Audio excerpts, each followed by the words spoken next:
The content and opinions shared on Talking Randomish are intended for entertainment and informational purposes. They reflect the personal views of the host and guests and do not constitute professional advice or represent any affiliated organization. We're talking randomly. Talking random. We're talking randomly.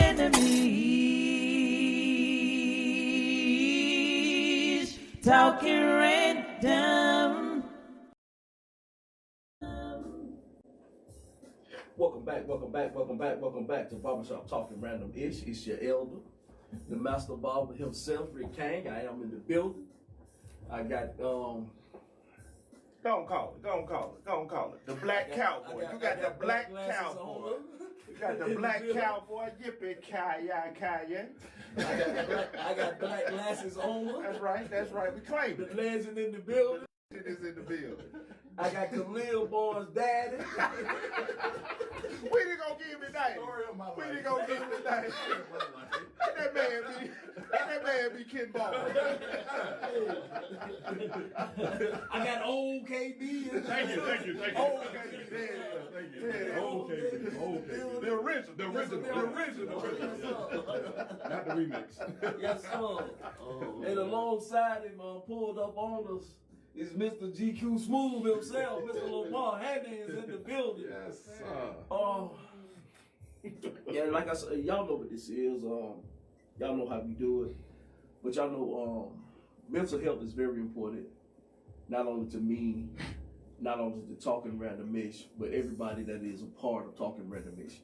And this month is not only Black Music Month, but it's also Men's Mental Health Month. And I wanted Khalil's daddy to stay and to be part of this conversation because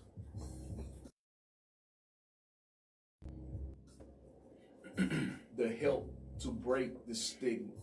And as we was as we finished up the conversation when Mr.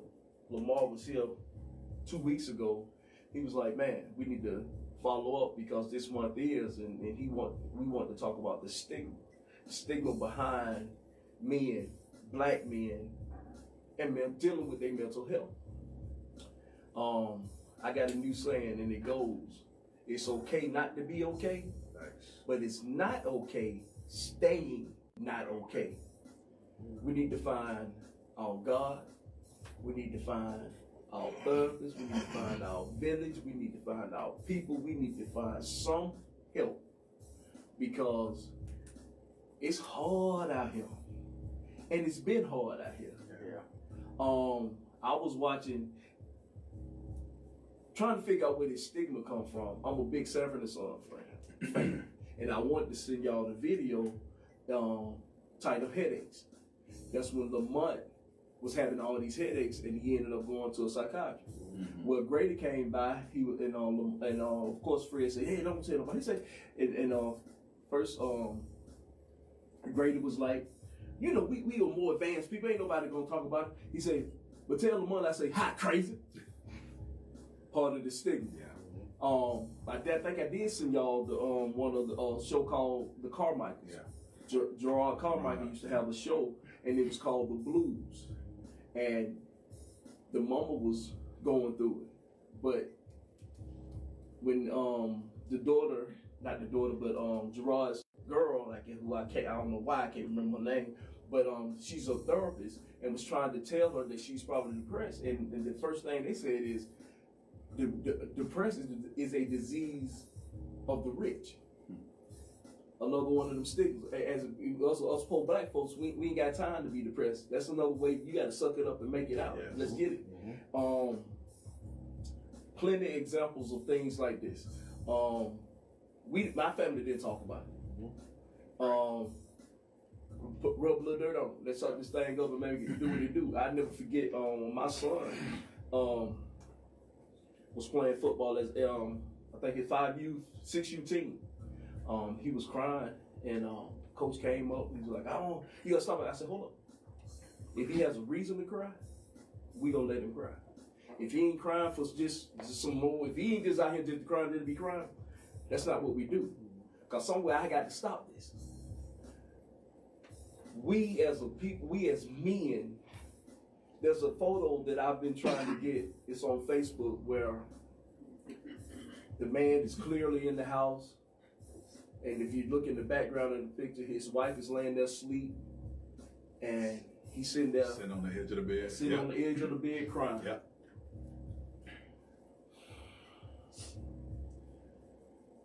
We go through a lot as men.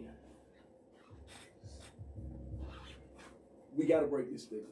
How, Mr. Lamar, you got your foundations, you out here in these streets, you out here pounding, you got your boots on the ground. I got my Timbs. You got your hard bottom right now. You in your Kappa uniform. What can we do? How can we break this? How can we continue to break this? Because what I've noticed is a lot of the young people, my nephew's generation and maybe under him, they came into the world talking about mental health. But it's still us. And I know everybody past my generation. No. It's still, we are just now getting to the point where these are active conversations. What can we do, man? I think, man, for one, what you're doing right now, tonight, this conversation that we're having here tonight is one major component, one start to what we can do to help break this stigma. A lot of times, like you say, you know, men are ashamed or afraid to have the conversations. A lot of times, you know, it wasn't anything we talked about growing up in families and households. But now it's real point to the dynamic pretty much where even have these conversations with your family.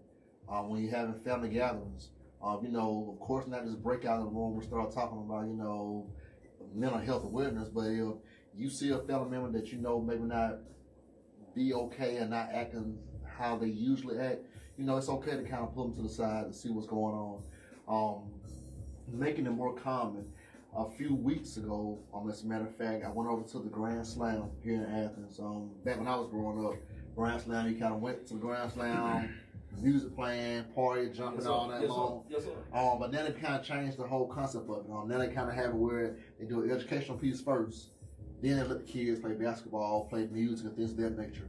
So I was able to talk to about 20 young guys, a room full of all black guys, except one little guy was a white guy. And of course, you know how it is, this generation. You know, when I first started talking, one dude has headphones on, you know, kind of sitting out, we were listening.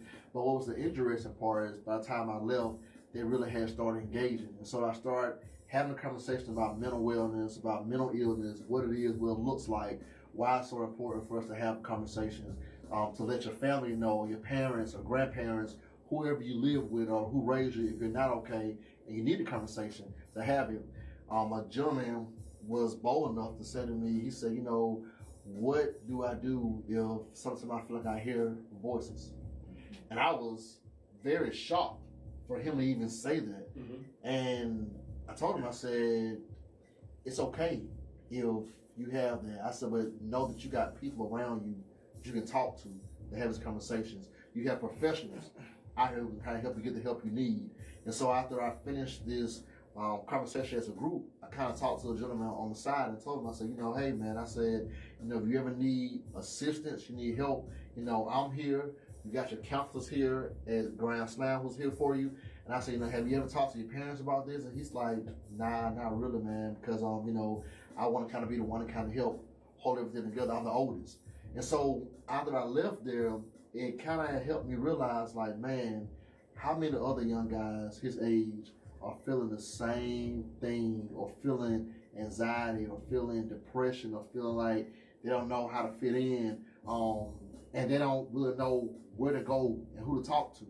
So it's like having conversations like that, you know, taking it to the football field, to the athletes, because sometimes, a lot of times, athletes have a hard time dealing with mental illness, for sure. I mean, and when you're saying that, Dion, there's a clip out on in the universe that's Dion talked about. When he was at the top of the girl, you know, got all the money, he was contemplating suicide. Yeah. So, and Charlemagne the God, he his first book, is when he found out his dad had been having mental health issues for as long as Charlemagne was living. But it took for him to have a book for his dad to even say, yeah, I've been taking pills for that forever. So these conversations, Right. yeah.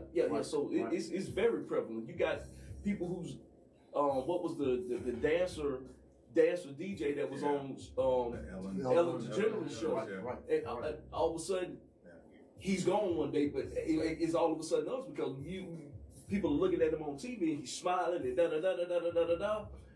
But when he at home, he going through something. Right. My goal is to make sure that men and women and kids and whomever know it's okay. And if TALK, comma up, talking random ish, gmail.com, holla at your boy. We can start a conversation. And I know Lamar Handy. Yeah. We can get you the help that you need. Yeah. Right. You know. Right. Yeah. And one thing, and this may not be taken the right way, but I mean, it just needs to be put out here. So I kind of feel like, in a sense, so when I was growing up, for example, we had a lot of different things going on. We had different summer camps going on, which they still have now, but for some families it's expensive. Yes. But you had churches that had vacation Bible school Yes. going on. You had revival. You knew that last week of June, I know for me, I'm going to vacation Bible school. Yes, sir. First week in July, we going to revival. Then this we going to Bible study on Wednesday nights. We doing this, got this program going on. I guess the community as a whole has kind of lost that sense of touch of family, community, and the church. Well, it's lost God. Lost God. The So, community's sick, man. indeed. The community, you can drive around, I don't care what community it is, the communities are sick. Bad. Bad. And they steady cutting programs, like this program here. We asking for money for programs like this to help some of these young people be able to get some of the, but the communities are being touched by these cuts, and it's affected our kids. Right. It's affected our kids bad. Because like you said, I remember my kids growing up, they went on a vacation Bible school tour during the summer. So they was getting it, but it was places for some of these kids to go, for something to eat. Because, you know, a lot of these kids, when there ain't no school, they might not be eating. Right. So the communities are sick, man. Yeah. And I think with that, you know, we got to kind of get the community, got to get the churches and the pastors back into it to let people know that, you know, bring people to your church to talk about mental illness. Because I made a post earlier this week. It's okay to have God and a therapist. Because God put people, professionals here to get the help. Absolutely. And so even the Bible talk about having a sound mind. So I feel like being able to know that you may have some people in your congregation that they listen to your sermon every Sunday, they taking it home and they listening to it, but they still got some stuff going on in the flesh. Absolutely. It's still there. Absolutely. And so we definitely got to not shy away from it, man. Let people know, like, you know, if you're not okay, it's okay. You can come talk to me as your church member, your pastor, but if you need that help, you can go get that help. It's okay. Yes, sir. You know, you won't be looked at in a different kind of way because we know that there's many people who are saved that still commit suicide. Absolutely. Daily basis. Absolutely. Ken. Yep. What is your history with mental health and how and what are some of the things that you've done to help yourself work through it and teach your son? Lamar was talking, he said football. Like I thought back to some of the recruiting visits, and it kind of opened my eyes because one of the questions that KB would ask the schools that we were visiting is, do you have a mental health professional on staff? So that we can come talk to if need be. And I think the first, I can't remember the first school he asked that, but it just kind of like, wow. But I can't say that I took that as a door opener to go and have a conversation with him. I just was like, that's interesting that he asked that.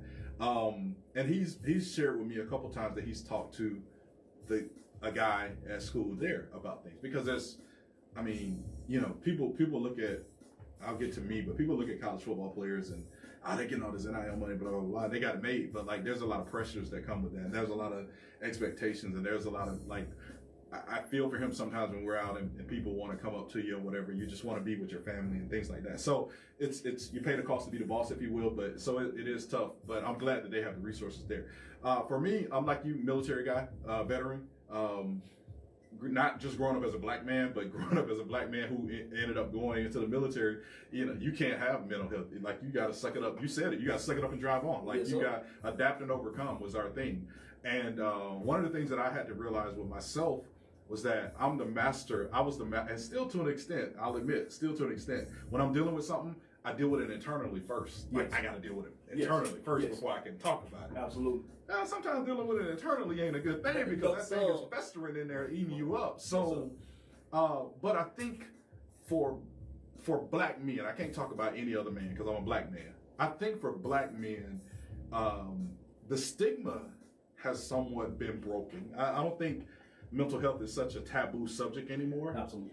I just think we have to have a safe space to be able to, if I need to come and talk to Lamar, I know that I can talk to him, and there's not judgment, one, but my business ain't gonna be all over town, two. Yes. Absolutely. You know what I'm saying? And we can build from it and move from it. I think part of the problem is there's not enough safe spaces. And sometimes you don't even have safe space at home. Boy, talk about it. Now, let's talk about it. Yeah. Sometimes you don't even have a safe space at home. Because if I can't be vulnerable enough to share what I'm going through without it becoming a, what did you do to create this? Or why did she think it was okay to say this to you? You know what I'm saying? Then it's shut down. Yes. I ain't saying nothing else because I can't talk. So we have to have a safe space. And if you don't have one, men, brothers, find one. And then if it ain't your home, if it ain't your best friend, go find somebody else. Like, you have to have a safe space to just talk things out. And we have to, I think, do a better job. I've done a better job. I think I'm doing a better job of just, in general conversations, talking to my homeboy, talking to my buddy. Are you good, man? How are you? Like, forget all that. How you doing? Yeah. Everything good? No, like, for real. Is everything good? Yes. Because you just never know. Absolutely. You just never know. So, I'm not a mental health expert. I still have my own struggles, but I think I've done the work to recognize those signs and those things that trigger me, and I know when I'm getting to a place where I need to go and have a conversation. I've talked to a mental health professional. I have access to one to talk to whenever I need to. I say that proudly. Oh, I go see mine every Monday. I say that proudly. Every Monday. Because I go see mine. One, when you seen, and it's not, you know, when you seen some of the things that we saw, you know, in the military, you gotta talk to somebody. Like, there's things you can't.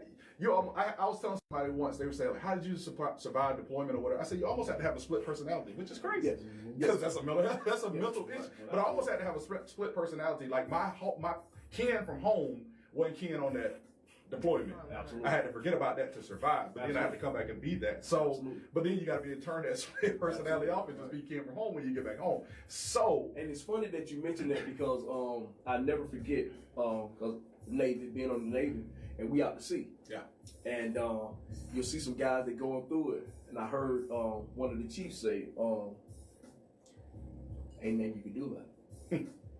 You might as well find a way to, because there's out here, there is absolutely nothing you can do about what's going on over there. Yeah. Right.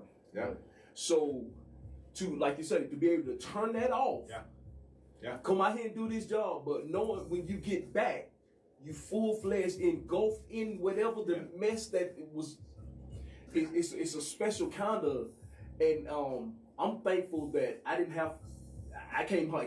When I came back out from it out, it was to nothing, that my boys and whatever. Right. But you saw it in some of these older sailors when they came back home, and they had wives might have cheated on you, or Jody. you got your kids doing da da da da da and da da da da. And I'm talking about as soon as you pull back in, life starts. Life starts. Yeah. Yes, yes. So yeah, that's a great point. And in fairness, to the spouses, the military spouses that are back home, they go from running the house, taking care of the kids, doing everything, being in charge of everything, and now husband or wife soldier is back home, and now I gotta be back in this other role. So it's give and take on both sides. Absolutely. But you know, I think that I've talked to Lamar offline several times about trying to do something with Khalil's foundation and partnering and collaboration, because I think it's such an important topic. And I just think like now it's not the taboo that it was 10 years ago. It's talked about in households. Like he said, in my house, ain't nobody talking about mental health growing up. You know, you better pray it out. Right. You know, we got Jesus. Yes, sir. We got Jesus. Or if you had that family member that, that's just such and such, she's a little special. Right. He'll look crazy. In the back room. Just take the tray of food and leave it in the door. They'll be all right. Don't nobody mess with him. But nobody talked about what was wrong with him. And nobody talked about, is that in my bloodline? Like, is that something that's going to affect all of us? You know what I'm saying? So it wasn't until I left home and went away that I start understanding all of these things. And I realized, like, a lot of people in my family was crazy. You know, and I hate to use the term crazy, but there were a lot of people that had some issues in my family. And so I think the goal of each generation is to do better. Is to be better. Absolutely. And so, you know, I had to be better. We had to be better than try to be better in our generation. And now, you know, my son and my daughter and that generation, they got to be better than us. Absolutely. And so for them, they, like you said, they came into talking about, I need a mental health break. Like, you know what? You ain't even living life yet. But we gotta acknowledge it. Like, are you sure you're okay? My daughter, I love her to life, but she gets it from her mom. She don't handle adversity well. Like, everything small becomes big. Yeah. And like, oh my god. And I'm like, okay, I'm gonna give you 1 day to cry, and then let's come back and figure out what's the solution. Yes. Get your cry out. Let's figure out a solution. But I worry because you don't handle adversity well, and you got to handle adversity better. So it's different layers to it. But I'm glad that the subject is not taboo anymore. I just worry, and I love your take on it. Has it become? Are we desensitized to it now because it's not taboo? Absolutely. Because everybody's talking mental health now. So is it really mental health, or is it just a trigger word? Like I work for a veteran service organization to help veterans as they're getting ready to transition out.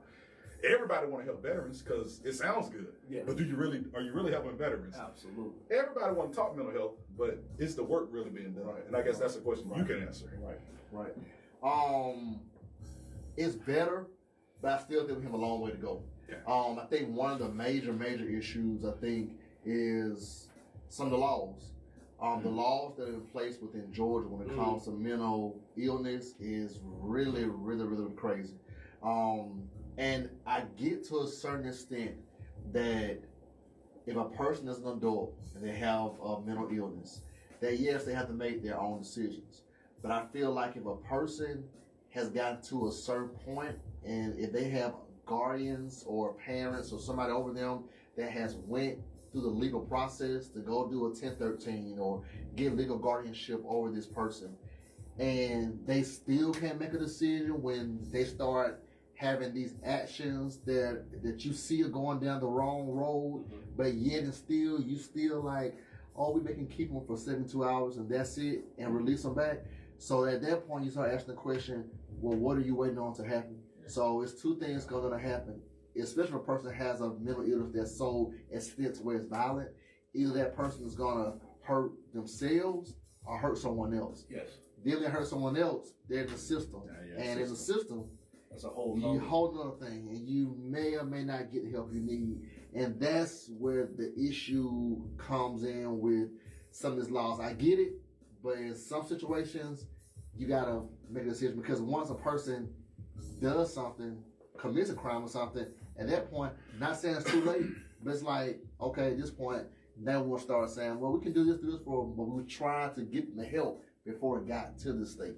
Yeah. And that's, I think, a major thing that we definitely look at within the world when it comes to mental illness and really helping, which I think is so important for us to know laws, resources are available.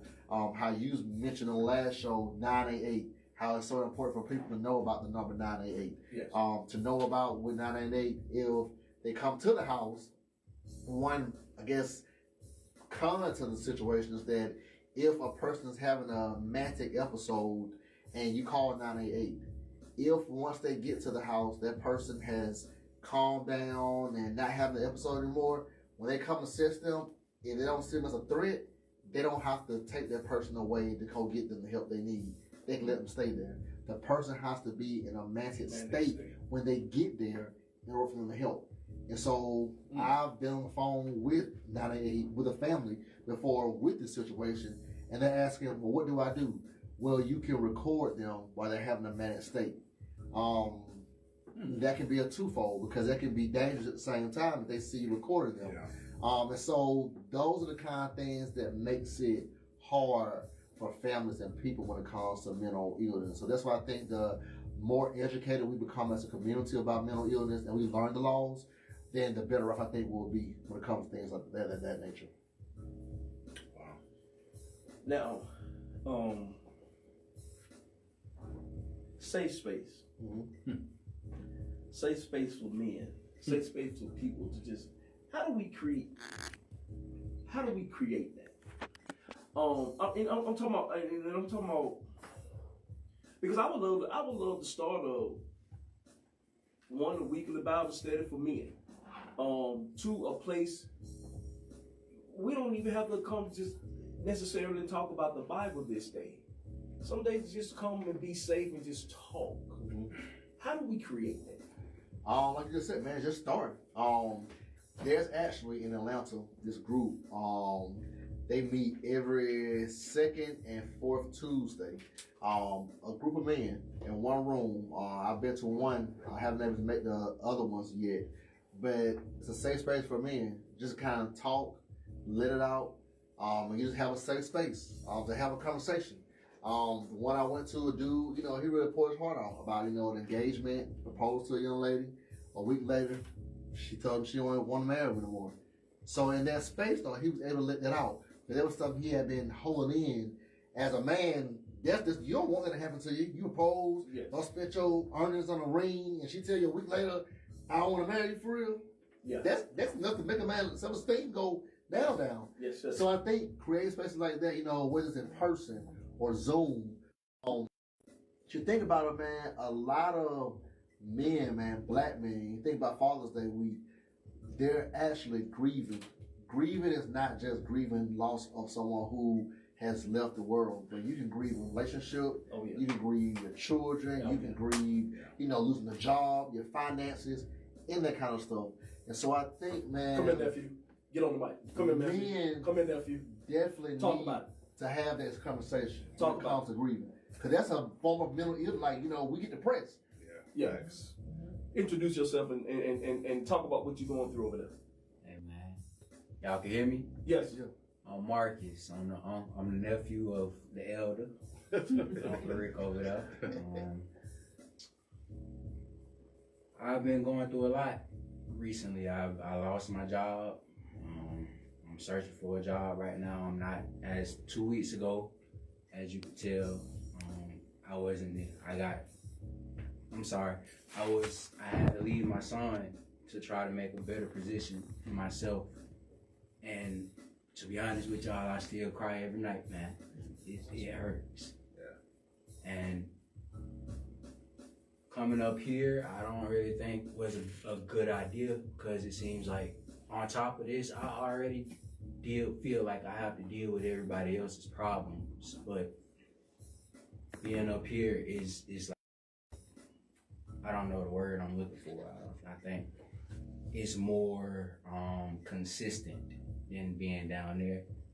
And to be honest, man, I really don't know what to say. I'm just at a point where I feel like whatever happens, happens. And it's been this way for the past 2 or 3 years. I got in some trouble that I didn't do, and it kind of skewed my way of thinking because I ain't never been in trouble. And I'm literally one of the most chillest people you'll ever meet. And for that to happen to me, it kind of shifted my thought process, and then I got banned from Athens, and all of that. It's a long process, and it hurts to talk about it, and it hurts to sit here and express it because I have to go through this. And like you said, Mr. Ken, I try to fix myself before I let people know. So, and that's not always good, because sometimes you'll just spaz out and you don't even know why you spazzing out. So, it's just been a lot. But I do have that safe space. My uncle and my grandpa, Mr. Morris, they let me know I can talk to them anytime I need. And they're here for me. Now, I don't know if y'all can go through this, but I have a problem of asking for help. Yes, sir. Oh yeah. I don't want to ask. I don't want to ask for help all the time because everybody got their own problems going on. Everybody's life, especially as an adult, as an elder. So we got a lot going on. We got a lot, and it's selfish. I feel as if it's selfish to push your problems on everybody else. But 2 weeks before my uncle came and got me, well, I think it was in the ride. He was just like, man, everybody got something going on in their life. If you need the help, reach out while you got the resources, while you got the people that's here. And it's been stuck with me ever since he said that. And you know what, Marcus, and I know this is a man conversation, but sometimes reaching out really helps the person that you reach out to, because they need a distraction from their stuff. You know what I'm saying? And it makes them feel better to help somebody else. You know what I'm saying? And sometimes you could be talking to somebody and you be like, you know what? I'm going through a lot, but it could be a whole lot worse. A lot worse. Yeah, you hear other people's stories, you be like, you know, yeah, I'm going through it, but it ain't as bad as some people. I think the key word is you're going through it. Mm-hmm. You ain't stuck in it. That's right. Keep going through it. Right. Because you're going to get to the other side, young man. Right. We've all been through it. It may not be your situation, but we've all, I think, can attest that there's been nights that we've cried because of what we're going through. But I've learned in my 50 years of living that the things that I've gone through have shaped and molded me to be here today. And I've taken the lessons from it and just go through it and get better. Go through it, grow through it, grow through it. Yeah. It's hard. It's hard out there right now.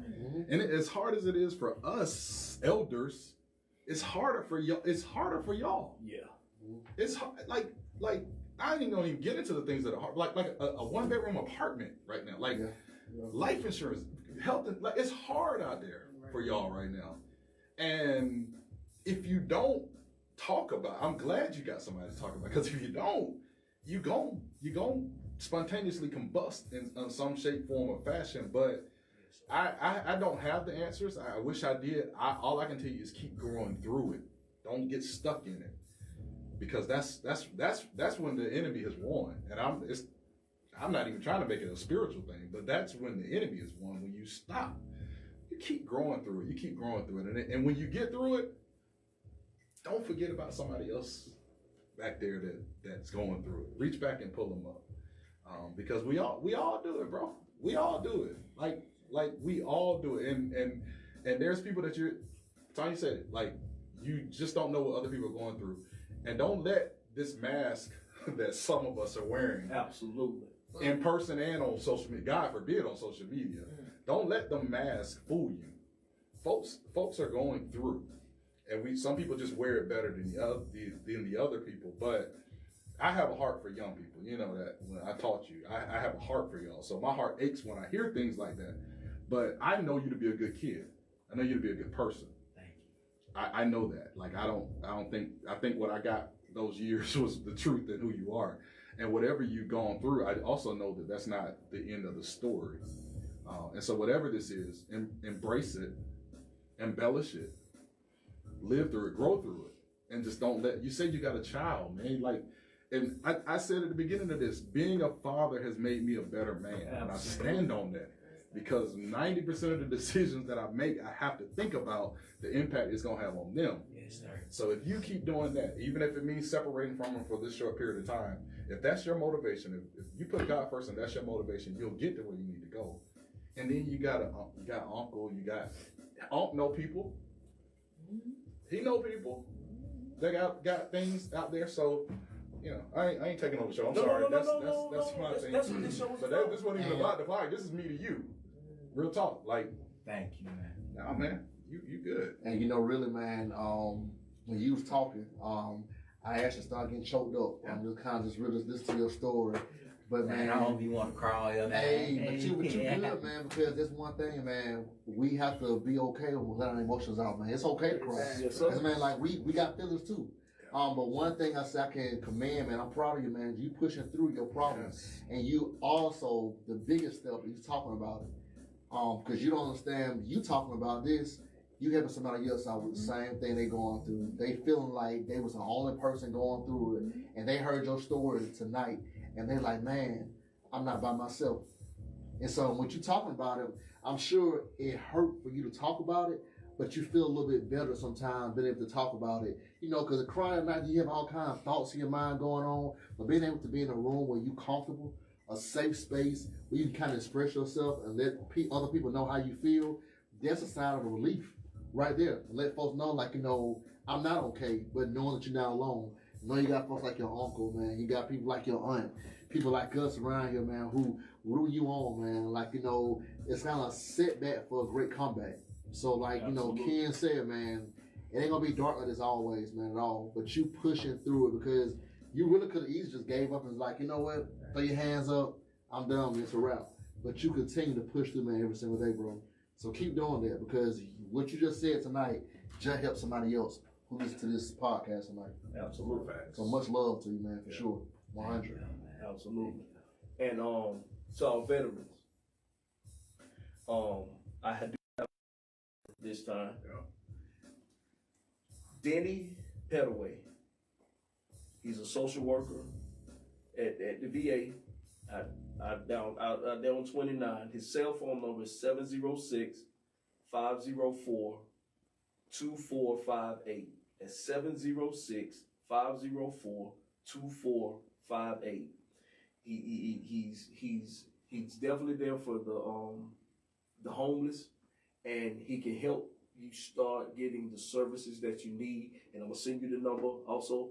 Because I was supposed to send it to you later, but but I'm gonna make sure you get that number, and so that this information is out there, and the goal is to find the help, to get rid of this stigma, and so that everybody can get healthy, not only healthy health wise, but mentally also, and relationally, because getting your mental health right helps with your communication. It's gonna help you with your relationships with your kids, your lady, your mother, your whomever. Because once you healthy mentally, you can pretty much handle everything that comes up, every other thing that comes your way, and being mindful of the things that are triggers to you, that put you in a bad place, being able to articulate that. That's one thing that I love about my wife. That one thing she established early in our relationship. If you got something going on, let me know. Yeah. If you need a few more, let me know. Yeah. Yeah. See that, because I need that too. Yeah. And that made it that much more easier for me to be like, hey baby, today ain't that day. Yeah. Yeah. You know, I need to go ahead and lay down, or baby, I need to lay down before we get out here into this. Yeah. I need to go in here so I can be able to deal with this. Right. And it helps, man. It absolutely 1,000% help. And yeah, that's what we're here for, nephew. And any other man, any other woman, any other child that's out there that's hearing my voice, that's what we're here for. TALK, comma up top, apostrophe N, talking random-ish at gmail.com. If you got any questions, and then we can exchange phone numbers and do whatever we have to do. I know how to get to Mr. Handy. I can get you in touch with him because he has resources. Yeah. He has resources. Yeah. Talk about your event that you got coming up soon here. Yep. And speaking of resources, man, before I tell you about that, so what I'm not gonna say trying, what we're going to do, because the blessing's gonna come. We're gonna get to the point where we're able to, through certain criteria, we already have been able to help support a few people, help pay for mental health therapy services. So there's some people, a lot of times with African American therapists, some don't take insurance. A lot of them don't take insurance. Some do take insurance, but sometimes the copay is kind of expensive. And so what we're working towards the goal too is that, when we're able to get a huge grant where we can use funds for, we want to be able to help support those that can't afford therapy services, that need it, to pay for them to go through 5 or 6 sessions of therapy, especially those who aren't working and who really can't afford it. For people to also know about the Mercy Center here at the Mercy Health, which is off of Sunset, not far from here, matter of fact. That's a hospital that if you do not have insurance, you have to not have insurance. They have all facilities there. You can go there for a dentist appointment, for a physical appointment, even mental health services too as well that they offer over there. Say that one more time. The Mercy Center, Mercy Health, is located right here. I don't want to say Sunset, but it's kind of off Sunset over Thorpe Avenue. But if you all can contact them, you must be someone that does not have insurance for them to be able to support you. But they have a whole facility over there where they have dentists on hand, they have physicians on hand, social workers, and also mental health clinicians too as well. Mr. Bradford Coleman is someone who I have worked with over there a few times and have actually sent people to him for therapy services as well. So there's one thing we're really trying to help people do is get the help they need. And when we get the funding as well, it may be an individual who needs to be sent out somewhere for help. There's the National Alliance of Mental Illness, which is a national organization, nominee.org. Go to their website. They have actual resources where if a family is going through something with mental illness, they have an online Zoom call twice a month. You contact me, I can send that Zoom link to you on Tuesdays, and Thursdays. You can get on the call and talk to other people going through the same thing you're going through. They also have a facility located in Central Georgia, Macon, where if a person is really going through mental illness and need to go somewhere away, they can go there. The only thing to that is that it's out-of-pocket expense. So we want to get to the point that if the family comes to us and someone who is willing to go to the services, that we can help accommodate them to pay for them to go there for 3 months or 6 months to get the help they need. So that's what we're trying to go. I feel like the more information people know about mental illness, about the resources, then the better off we'll be. No, it won't change within a week, next month, 6 months. It may take a year, 2, 3 years. But I guarantee you in the next 5 years or so, we will see a huge change when it comes to this. We're just going to kind of keep pushing and sticking together. Yes, sir. And so the event out coming up, so it's kind of 2 things coming up. So one thing we have coming up is all-white day party, which is July 19th. It's going to take place in Gwinnett County. An old folk like day party. That's right. Yeah, you get in early at 4 o'clock and you be home. It's over at 10 o'clock. You're home by 11 o'clock for church the next day. Yes, sir. So you're good to go. I see Larry looking over there. I say you're good to go. I'll be gone by 9. Hey, daylight. So in black lash. Hey, that's right. We'll have black lash outside.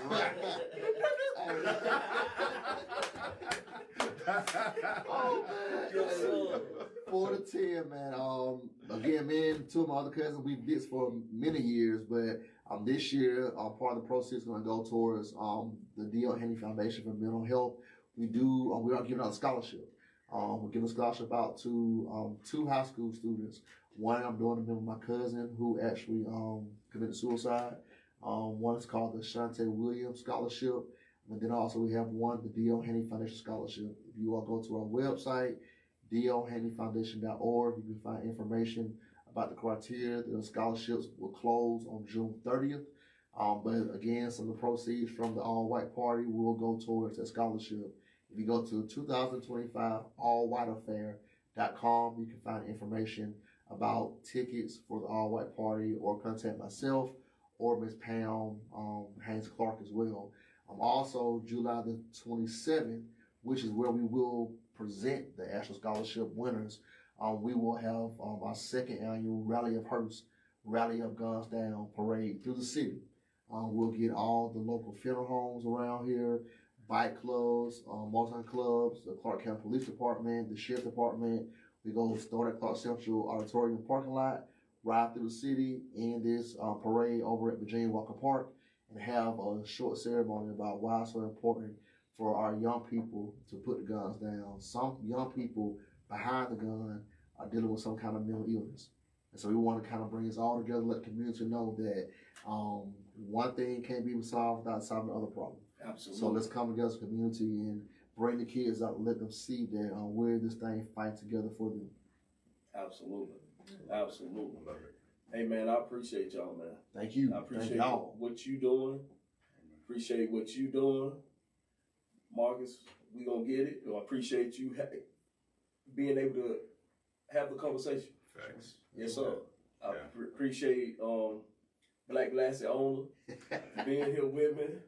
And I got to pull it up, man. I'm sorry. What'd you pull up? I got caught up. I got caught up. You know my little you know my little thing.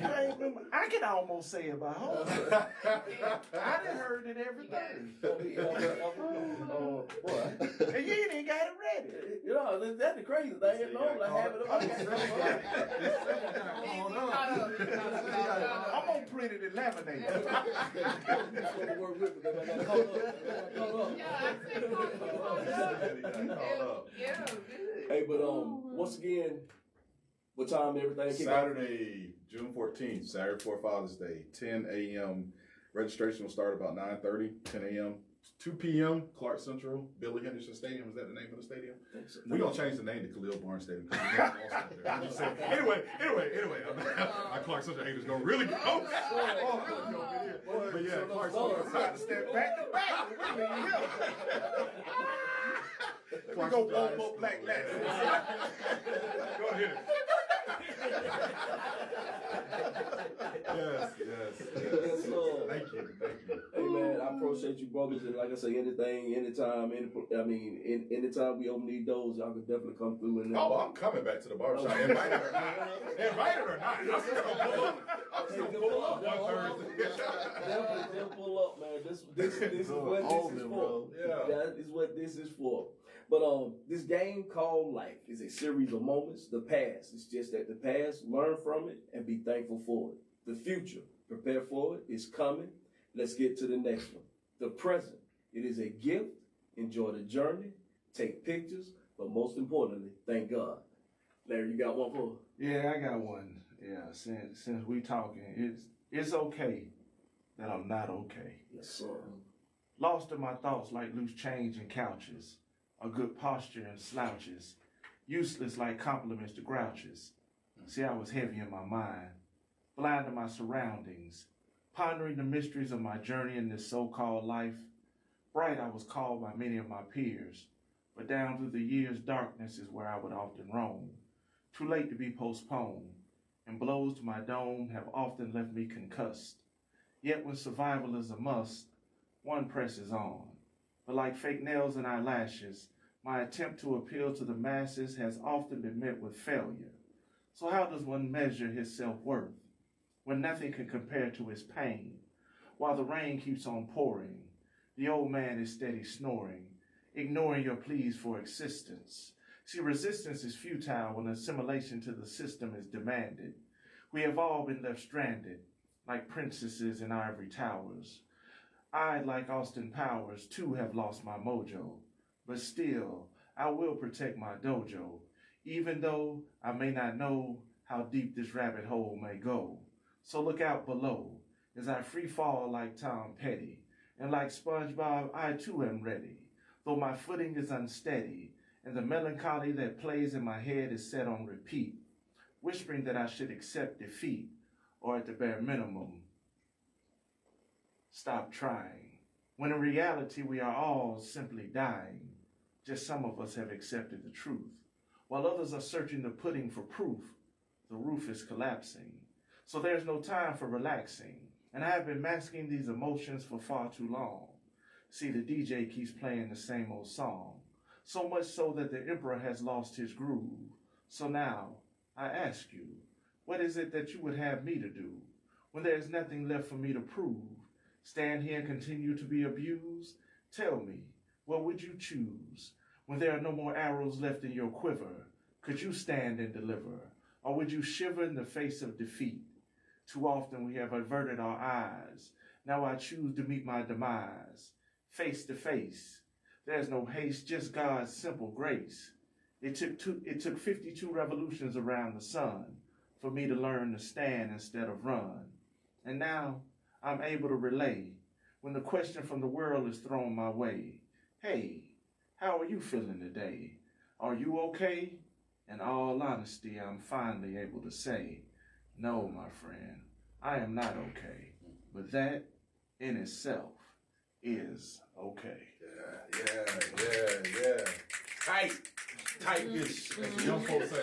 Tight-ish. Yeah, tight-ish, as the young folks say. I like that. Yes, sir. Dope. Yes, sir. That's dope. Very legend. Thank y'all. Yeah, man. Cold, man. I tell you that every time. Cold. Yeah, seriously. Yeah. Seriously. Hey, Bars. man. It's okay not to be okay. Facts. It's just not okay staying not okay. Get the help you need. It's time to sweep the floors and clean the clippers. Yeah.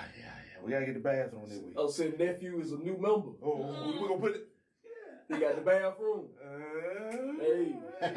Put the young boy in the Yeah, bathroom. put the young boy in the bathroom. All right. Nephew got the bathroom. The shop is closed.